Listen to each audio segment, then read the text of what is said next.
ಸ್ವಾಮಿ ಶರಣಂ, ಸ್ವಾಮಿಯೇ ಶರಣಮಯ್ಯಪ್ಪ.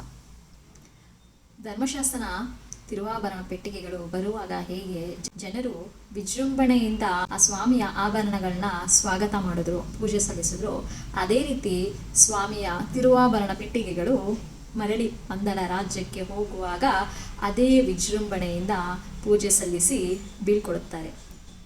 ಮಕರ ಸಂಕ್ರಾಂತಿಯಂದು ಧರ್ಮಶಾಸ್ತ್ರನಿಗೆ ಬಂಗಾರದ ಕವಚವನ್ನು ಹಾಕಿ ಅಲಂಕಾರ ಮಾಡುತ್ತಾರೆ.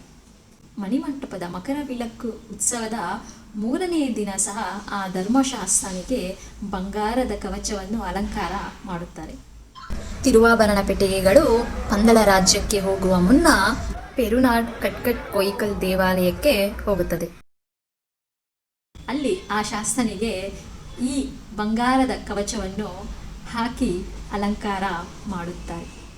ಹೆಣ್ಣು ಮಕ್ಕಳು ಬಹಳಷ್ಟು ಜನಸಂಖ್ಯೆಯಲ್ಲಿ ಬಂದು ಆ ಶಾಸ್ತನ ಬಂಗಾರದ ಕವಚದ ಅಲಂಕಾರವನ್ನು ದರ್ಶನ ಮಾಡಿಕೊಳ್ಳುತ್ತಾರೆ. ನಂತರ ಅಲ್ಲಿಂದ ತಿರುವಾಭರಣ ಪೆಟ್ಟಿಗೆಗಳು ಪಂದಳ ರಾಜಮನೆತನಕ್ಕೆ ಹೊರಡುತ್ತದೆ.